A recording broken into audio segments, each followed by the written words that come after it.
মূল কথা না শুনেই তো ভাবতেছো, তো কেমনে হবে? একজন দুইজন চলে গেলে আমাদের কি আসে যায়, কিন্তু ক্ষতি তো তোমার। কি বলেন? তাহলে সবকিছুর আগে হচ্ছে ইমান, ইমান আনার পরে ইসলাম, ঠিক কিনা? তার মানে ইসলামের শুরুটাই হচ্ছে ইমান।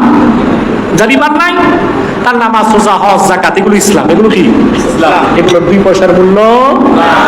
দাড়ি টুপি জুব্বা কুর্তার। আমি ব্রিটেনে দেখছি খ্রিস্টান পাদ্রীরাও লম্বা কুর্তা লাগায়। কি লাগায়? ইসরায়েলি ইহুদিদের যারা রাবি, যাজক, ওরা টুপি লাগায়, জালির টুপি লাগায় মাথার মাঝখানে। তাহলে সব কিছুর আগে ইমান, ইমান আনার পরে নামাজ, রোজা, হজ, যাকাত, ওটা ইসলাম। ওটা কি? এক কথায় আল্লাহর হাবিবের রিসালাতকে বিশ্বাস করা ইমান, আর আল্লাহর হাবিবের শরীয়তকে মানার নাম ইসলাম।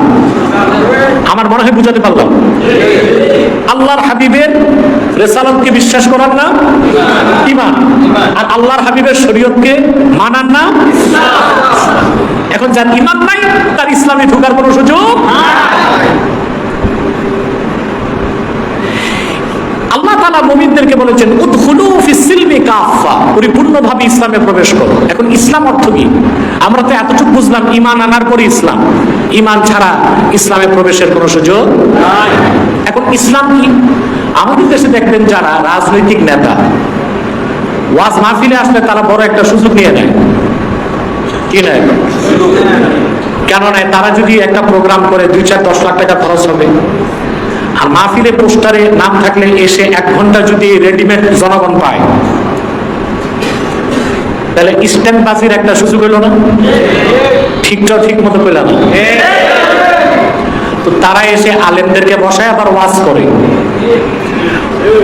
কঠোর ভাবে মনে রাখবেন মুসলমান, কোন আলেম, কোন কাজী, কোন মুফতি, কাজী মানে বিয়ে পড়ায় কাজী না, বিচারক, শরিয়া আদালতের বিচারক। আমরা কাজী বুঝি না, আমরা মনে করি যে ম্যারেজ রেজিস্ট্রার, এই যে মাথায় ছাতা, বগলে খাতা দৌড়ায়, কি বলেন এটা? না না, এটা কাজী না, ঘটক না, এটা হচ্ছে ম্যারেজ রেজিস্ট্রেশন করে। হ্যাঁ, আর কাজী হচ্ছে শরিয়া আদালতের বিচারপতি। তো ফতোয়া আলমগীরিতে এসেছে লা ইয়াজুজু লি আওয়ামিন নাস আই ইয়াহকুরা আলিমান আউল মুফতি আউল কাজী, কোন সাধারণ মানুষের জন্য জায়েজ নাই কোন আলেমকে, কোন মুফতিকে, কোন কাজীকে সৎ কাজের আদেশ করা, অসৎ কাজে নিষেধ করা। এই অধিকার কোন জাহেলের, কোন আলেমকে করার অধিকার নাই। কারণ আলেম বসে আছে আর জাহেল এসে মাইক নিয়ে ওয়াজ করতেছে। কথা বলেন, ওয়াজটাই তো আমরু বিল মারুফ, এটা কি ওটা জায়েজ হয়? কথা বলেন, ওটা জায়েজ হয় না। এটা বাংলাদেশের সব জায়গায় চলতেছে। অথচ নেতাদের কাজ হচ্ছে আসবে, সালাম কালাম দোয়া নিয়ে চলে যাবে।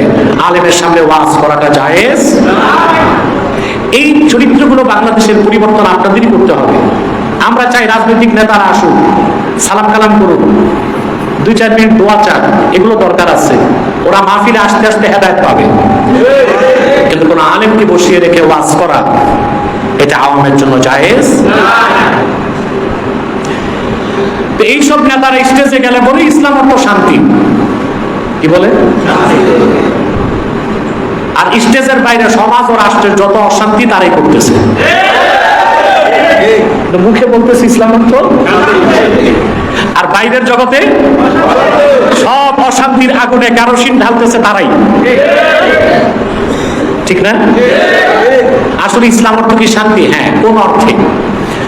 ইমামে ফখরুদ্দিন রাজি তাফসীর কবীরের মধ্যে লেখেন ওয়া আসলুহু মিনাস সিলমি হুয়াল ইনকিয়াদুজ যাহির মা শারতে ইনকিয়াদিল বাতিন। সিলমুন শব্দ থেকে ইসলাম, ইসলাম অর্থ ঈমান আনার পরে আল্লাহ তার হাবিবের আনুগত্যকে বিনা প্রশ্নে মেনে নেবার নাম ইসলাম। আল্লাহর আনুগত্য পুরোটা মানতে হবে, এর নাম কি? ইসলাম।